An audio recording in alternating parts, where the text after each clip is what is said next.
বন্ধুগণ, আমি একটা কথা বলিটি আজকে তোমার নাকি শুনো। লোক কয় যে তার ভবিষ্যৎ দেখতে পাইনি, কিন্তু বিশ্বাস করো মুই মোর ভবিষ্যৎ 100%, 1000% মুই মোর ভবিষ্যৎ দেখতে পাই। তোমার না হয়তো মানবনি। এবার আমি কইটি কেন আমি আমার ভবিষ্যৎ দেখতে পাই কেন কইটি শুনো।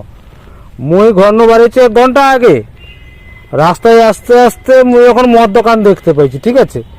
এবার সে মদ দোকানে ঢুকি কি মুই একটা বিপি লিলি, ওটা ও মদটা লিচি লিগেরি ব্যাগের ভিতরে ঢুকে কি মুই মদটা আনিটি। মাথায় মোর চিন্তা এলা, আচ্ছা কোনো কারণে যদি গাড়িটা পড়ি যায় তাইলে মোর মদ বকুলটা ভাঙি যাবে, মুই মোর মদ খাইতে পাবানি।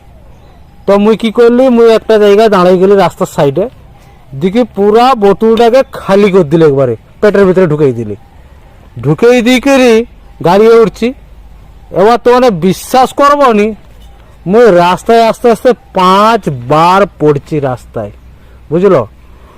তো বোতলটা যদি মোর ব্যাগে রইতা ভর্তি বোতলটা, তাহলে মোর বোতলটা ভাঙিতা, মোর পয়সা যেতা, মদটাও খাইতে পাইতিনি। তাই না তোমার এবার কও মুই কি মোর ভবিষ্যৎ দেখতে পারলি নি? মুই অবশ্যই দেখি লিছি, মুই জানি যে মোর এরকম হবে, মুই এখন রাস্তায় পড়বা মুই জানি। সেই জন্য আগে করে মদটা আমি খাই দিছি, বুঝলো। ওই জন্য তোমার এরকম সাবধান হয়ে যাও মোর মতো, দিনে দেখবো সব ভালো হবে, বুঝলো। জয় হিন্দ, জয় ভারত, জয় মহারাষ্ট্র।